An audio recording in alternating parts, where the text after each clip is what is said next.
नमस्कार विद्यार्थ्यांनो, माझे नाव माद्री राजभर आहे. मी तुम्हाला हिंदी हा विषय शिकवणार आहे. आज विद्यालय तुमच्या स्वागत करत आहे. आज जो आपला धडा आहे व्याकरणचा, त्याचं नाव काय? वाक्यरचना. काय आहे तिचं नाव? वाक्यरचना. आणि याचा हा पहिला सीझन आहे. कोणता सीझन आहे? पहिला. तर चला बघूया या सीझनमध्ये आपण काय करणार किंवा काय बघणार आहे. तर चला बघूया. बघा, इथे दिलेलं आहे वाक्यरचना की परिभाषा. काय आहे? पहिला आपण काय बघणार आहे की वाक्यरचना यांची परिभाषा बघणार आहे. तर चला बघूया. बघा, शब्दों को ऐसे सार्थक समूह को शब्दों के ऐसे सार्थक समूह को वाक्य कहते हैं जिसे किसी विचार की पूर्णता प्रकट हो.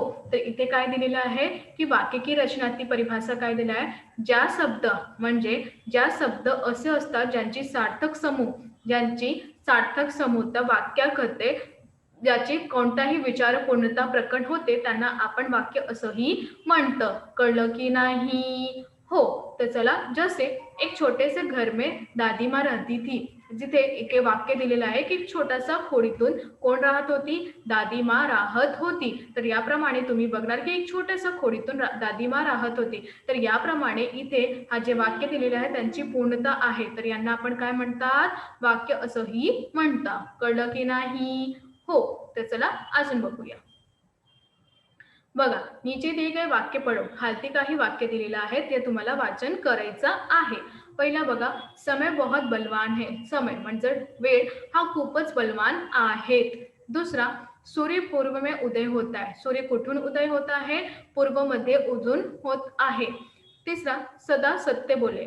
तुम्हाला सदैव काय करायचंय? सत्य बोलायचं आहे. तर याप्रमाणे इथे 3 आपण वाचन केलेलं आहे. आता आपण चौथा बघणार. रोगी से अधिक बातें न करे. जे रोगी आहे म्हणजे आजारी आहे त्यातून आपल्याला जास्त नको बोलूया. तर याप्रमाणे आपण 4 पाहिले. तर अजून काय करायचं आहे? चला बघूया. आता आपण पाहणार वाक्याचे भेद. काय पाहणार? वाक्याचे भेद. तर वाक्याचे भेद किती आहे? वाक्य के भेद. वाक्य के 2 भेद है. कोणता? 2. तर वाक्याचे किती भेद आहे? 2. पहिला आहे रचना के अनुसार आणि दुसरा आहे अर्थ के अनुसार. तर पहिला कोणता आहे तुमचा? रचना के अनुसार आणि दुसरा जे तुमचा आहे अर्थाचा अनुसार. तर चला बघूया. तर आपण पहिला बघणार आहे रचना के अनुसार वाक्य. काय बघणार आहे? रचना यांच्या अनुसार वाक्य. रचना के अनुसार वाक्य के 3 भेद होते हैं. रचनानुसार वाक्यात किती भेद आहे? 3 भेद होत आहे. किती? 3 भेद होत आहे. रचना के अनुसार वाक्यात 3 भेद आहे. पहिला आहे तुमचा सरळ वाक्य, दुसरा आहे तुमचा संयुक्त वाक्य आणि तिसरा आहे तुमचा मिश्र वाक्य. रचना के अनुसार ते वाक्याचे किती प्रकार आहे? रचना के अनुसार वाक्यात 3 प्रकार आहे. पहिल्यात आहे तुमचा सरळ वाक्य आणि दुसरं जे तुमचं आहे संयुक्त वाक्य आणि तिसरं जे तुमचे आहे मिश्र वाक्य. तर याप्रमाणे आपण हा 3 वाक्य वाचन करत आहे. तर चला पहिला बघूया. बघा, पहिला दिलेला आहे सरल वाक्य. पहिला काय आहे? सरल वाक्य.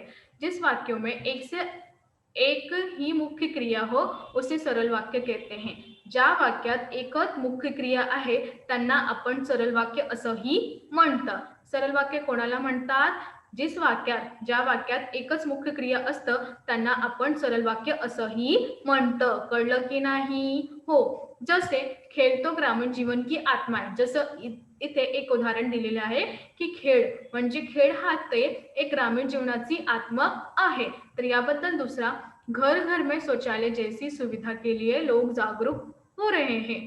तर इथे दुसरा काय आहे? घरघरातून म्हणजे घरघरातून इथे शौचालय अशी सुविधासाठी लोक खूपच जागरूक होत आहे. आणि इथे रोने से खाने को लड्डू मिलता है. जेव्हा आपण रडत आहे तेव्हा आपल्याला लाडू असंही मिळत आहे. त्याप्रमाणे आपण पाहिले की इथे सरल वाक्य हे त्यांचं उदाहरण असंही दिलेले आहे. चौथा, एक जमाना था जब मेरे यहाँ बहुत खुशहाली थी. एक जमाना होता म्हणजे एक असा जमाना होता त्यातून माझ्याकडे खूपच खुशहाली होऊ जात आहे. तर याप्रमाणे आपण सरल वाक्य यांची परिभाषा पाहिली आणि यांचे काही उदाहरण पण पाहिले. कळलं की नाही? हो. तर चला अजून बघूया. बघा, आता आपल्या समोर आलेलं आहे संयुक्त वाक्य. काय आलेलं आहे? संयुक्त वाक्य. तर संयुक्त वाक्य काय आहे? चला बघूया. संयुक्त वाक्य में दो या दो से अधिक संयुक्त वाक्य में दो या दो से अधिक सरल वाक्य समुच्चय बोधकों और परंतु तथा या आदि से जुड़े रहते हैं त्यांना आपण संयुक्त वाक्य असंही म्हणतं. संयुक्त वाक्य कोणाला म्हणतात? ज्या वाक्यात किंवा संयुक्त वाक्यात मध्ये दो किंवा दो से अधिक दो किंवा दो से अजून सरल वाक्य समुच्चय बोधक असतात त्यांना आपण संयुक्त वाक्य असंही म्हणतं. जसं और, परंतु, तथा, या आदी हा सगळं जोडून जात आहे त्यांना आपण संयुक्त वाक्य असंही म्हणतं. कळलं की नाही? हो. तर जसा पहिला आहे रोने पर बतासा मिलते हैं इसलिए हम रोते हैं. तर इथे तुम्हाला बघणार की रोणे म्हणजे जेव्हा आपण रडत आहे तेव्हाही आपल्याला बताशा भेटणार, तेव्हाही तर आम्ही रडत आहे. दूसरा तुमचा नींद परी इन्हें चुप कराओ ताकि कार्यवाही चालू की जाए. नींद परी यांना चूप करावा ताकि आम्ही जे कार्यवाही चालू केलेली नाही है जे आपल्याला चालू करायचा आहे. याबद्दल तिसरा बघा, बादशाह भले ही पढ़े लिखे नहीं है परंतु बड़े बुद्धिमान है. बादशाह भलेही म्हणजे बादशाह नाही अभ्यास केलेला आहे परंतु हे खूपच बुद्धिमानी आहे किंवा खूप बुद्धिमान आहे. तर याप्रमाणे आपण पाहिले की बादशाह म्हणजे ते खूपच पढ़े लिखे आहे परंतु त्यांची बुद्धिमानीची परीक्षा घेतलेली आहे. तर याबद्दल हा संयुक्त वाक्य आहे. चौथा, डाकुए के कुछ साथी मारे गए और कुछ पकडे गए. जे डाकू होते त्यांचे काही साथी पकडले, त्यांचे काही मित्र पकडले आणि काही कुठून पडून गेले. तर याप्रमाणे इथे आपण संयुक्त वाक्य असंही त्यांनी भेटलेले आहे आणि इथे आपण पाहिले. आता आपल्या समोर आलेलं आहे मिश्र वाक्य. काय आलेलं आहे? मिश्र वाक्य. तर मिश्र वाक्य काय आहे? चला बघूया. जिस वाक्य में एक प्रधान, ज्या वाक्यात एक प्रधान, नीट प्रमाणे ऐकून घ्या. ज्या वाक्यात एक प्रधान आणि और शेष आश्रित आणि अजून शेष आश्रित उपवाक्य आहे त्यांना आपण मिश्र वाक्य असंही म्हणतात. पुन्हा सांगू का? हो. ज्या वाक्यात एक प्रधान, ज्या वाक्यात एक प्रधान आणि शेष आश्रित उपवाक्य आहेत, ज्या वाक्यात एक प्रधान आणि शेष आश्रित उपवाक्य आहेत त्यांना आपण मिश्र वाक्य असंही म्हणतात. त्यांना आपण काय म्हणतात? मिश्र वाक्य असंही म्हणतात. जैसे उपस्थित लेते हुए गुरुजी ने देखा कि आज कक्षा में बहुत कम विद्यार्थी है. जेव्हा ही उपस्थिती घेऊन होते तेव्हा गुरुजीने हे पाहिले की आज कक्षामध्ये म्हणजे आज कक्षा म्हणजे विद्यालयाचे कक्षामध्ये खूपच कमी विद्यार्थी आलेला आहे. तर याप्रमाणे तुम्ही बघणार की हा मिळून जात आहे उपस्थित आणि इथे विद्यार्थी. तर याप्रमाणे यांना आपण काय म्हणतात? मिश्र वाक्य असंही म्हणतात. दुसरा, बादशाह अकबर मुश्किल में पड़ गए की न्याय कैसे करे. आणि इथे दुसरं जे आहे ते आहे की बादशाह अकबर, कोणी? बादशाह अकबर हा पाहिले किंवा हा मुश्किलमध्ये पडले की न्याय कसे करूया, यांचा न्याय कसे करूया. तर याप्रमाणे आपण पाहिले की बादशाह अकबरने कसं प्रमाणे यांचा न्याय केलेले आहे. तिसरा आहे एक जमाना था जब मेरे यहाँ बहुत खुशहाली थी.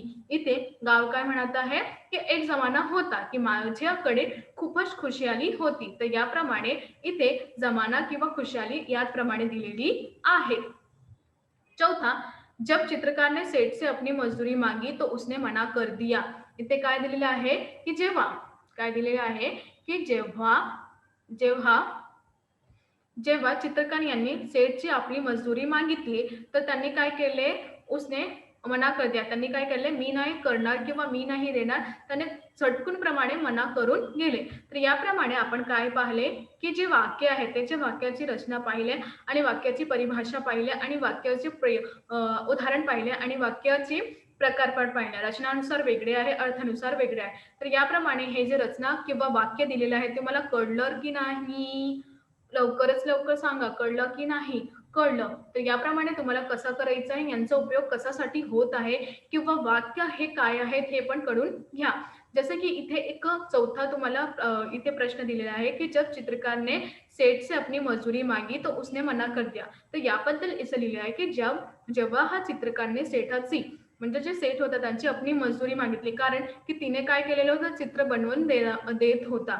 तर त्यांनी काय म्हणाले की हा चित्र माझा नाही आहे, तुम्ही चित्र जे आहे ते छान नाही काढत आहे. तर याप्रमाणे त्याने काय पाहिले, की चित्राचे मी पैसे देणार नाही. तर या पद्धतीने काय पाहिले, की मला चित्राचे पैसे तुम्हाला नाही द्यायचा. तर याप्रमाणे तुम्ही बघितलं, की मिश्र वाक्य या एकमेकांशी जोडून जात आहे आणि त्यांना आपण मिश्र वाक्य असंही म्हणतं. कळलं की नाही? लवकरच लवकर सांगा. हो.